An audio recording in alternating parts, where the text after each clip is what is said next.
मैं संदीप कुमार, आप देख रहे हैं जींद प्लस। आज हम पहुंचे उचाने के अंदर और उचाने के अंदर आप देख सकते हैं काफ़ी सारे लोग यहां पर मौजूद हैं। आज यहां पर दुष्यंत चौटाला जी नामांकन दर्ज करने के लिए आए हुए हैं। आप देखिए काफ़ी सारी भीड़ यहां पे आई हुई है।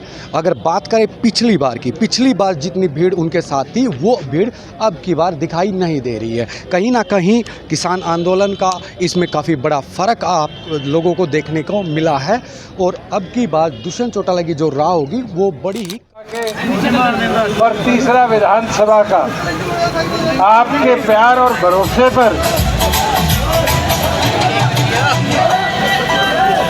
आज आपके सामने भरने जा रहा हूं। और साथियों, बहुत लोग कहते थे मैं छोड़ूंगा, मैं भाजूंगा। मैं तो खड़ा हूं और पहले दिन खड़ा हूं। अब मोर्चा संभालना डांटना किसका काम है? संभालोगे?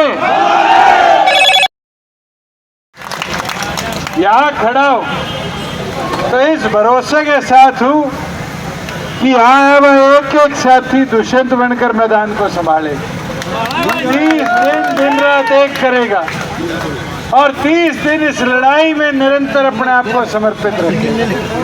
साथियों, ये मेरा भरोसा है।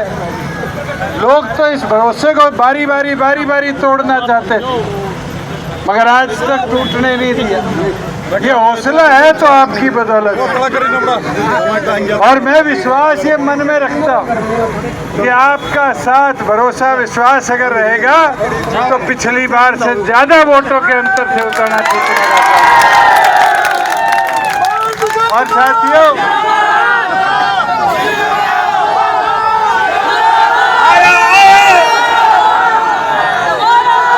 मैं तो साथियों एक चीज कहूंगा,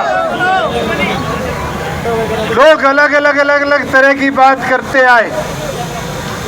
आप खुद उठाकर देखो, ये कांग्रेसी बोलते 28 सीट आम आदमी पार्टी की दिल्ली में आई, कांग्रेस ने समर्थन नहीं दिया।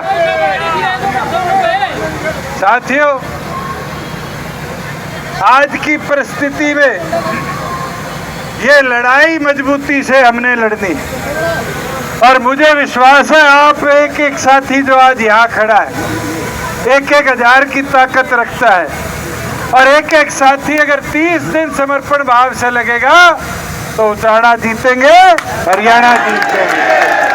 मैं तो दोबारा सभी साथियों से यही अनुरोध करूंगा कि लग जाओ, मंड जाओ और ये चुनाव संभाल के अपनी लड़ाई लड़ो। आप सबका बहुत बहुत धन्यवाद। हाथ उठा दो सारे, हाथ उठाओ।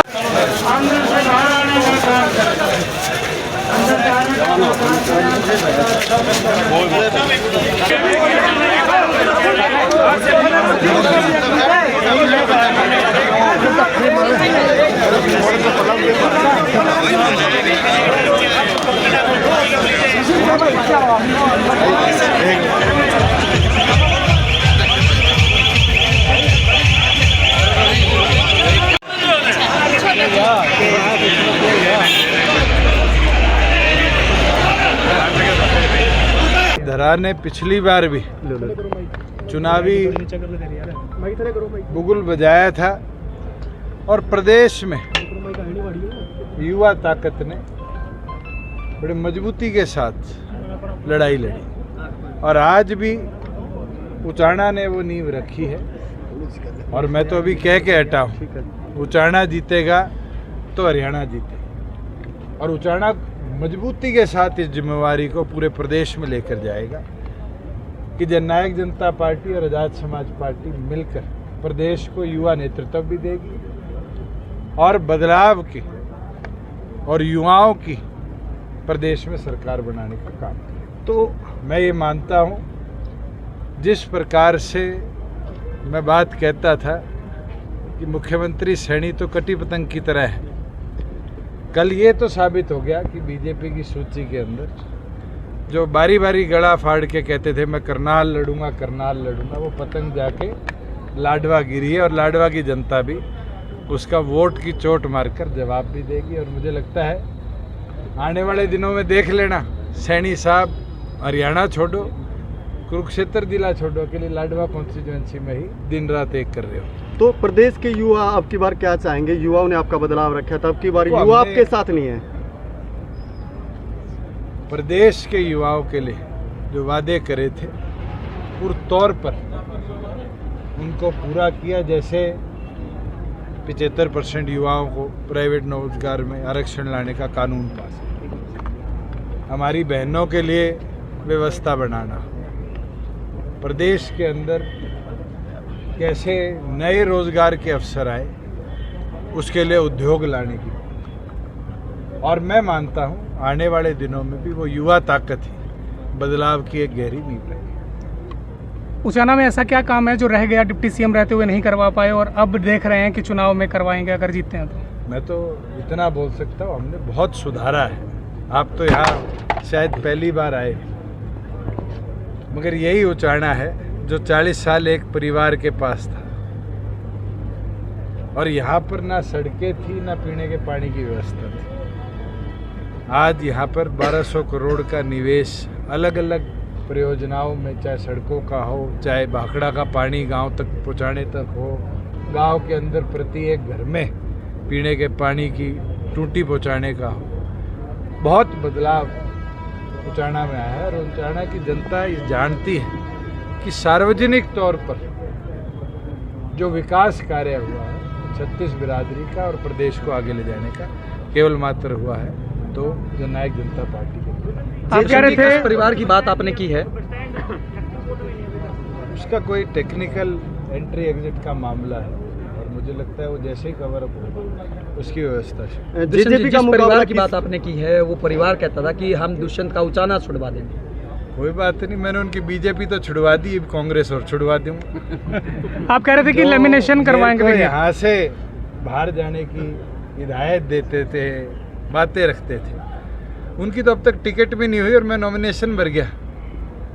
और ये वादा करता हूँ उचाना की धरा से कि पहले से भी ज़्यादा ताकत के साथ इस सीट। मुकाबला किससे होगा जेजेपी का प्रदेश में? कौन सी पार्टी से रहेगा? तो इस बार त्रिशंकु मुकाबला है। जो बीजेपी क्या करती थी कि जेजेपी के इतने विधायक छोड़ गए, गई भाई, ये छोड़ गए, आज 24 घंटे भी नहीं हुए और रुझान आने शुरू हो गए। और रुझान क्या है? रुझान है कि उस बीजेपी के 3 मंत्री, 2 प्रदेश अध्यक्ष, 11 या 13 विधायक, कई जिला अध्यक्ष, सैकड़ों अलग अलग प्रकोष्ठों के अध्यक्ष, ब्लॉक अध्यक्ष, ये तो मैदान छोड़ के, और ये तो अभी शुरुआत है। वो हमें तोड़ रहे थे, वो ये सोचते थे हमारा संगठन कमजोर है। हमारे तो शायद संगठन के 5 साथी गए होंगे, 7 विधायक ही गए थे, मगर आज पता चल गया कि बीजेपी तो बुलबुला था, उनका तो संगठन भी कमजोर था, विधायक भी कमजोर थे, इसलिए तो सैकड़ों की तादाद में लोग उन्हें छोड़ गए। और ये केवल मात्र इसलिए हुआ है कि उन्हें विधानसभा के अंदर सदस्य बनाने के लिए संगठन से ज़्यादा उन बुगलों को महत्व दिया जो शायद एक डाल से दूसरी डाल, एक खेत से दूसरे खेत घूमते हैं। मैं तो ये मानता हूँ कि अभी 30 दिनों में देखना कि भारतीय जनता पार्टी किस तरीके से खाली होगी। और ये बीजेपी की बात नहीं है, कांग्रेस अभी टिकटें घोषित कर रही है, इंतजार करो, शायद इससे बुरा हाल उनका। दुष्यंत जी, आपका एक ही साथी रहा अमरजीत डांडा जुलाना, जिसका सच्चा साथी, जिसने आपका साथ नहीं छोड़ा, बागी भी, जो बाकी आपके साथी थे बागी हो गए।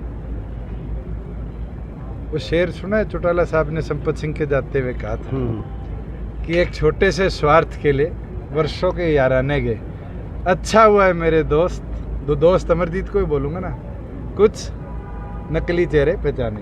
Very nice.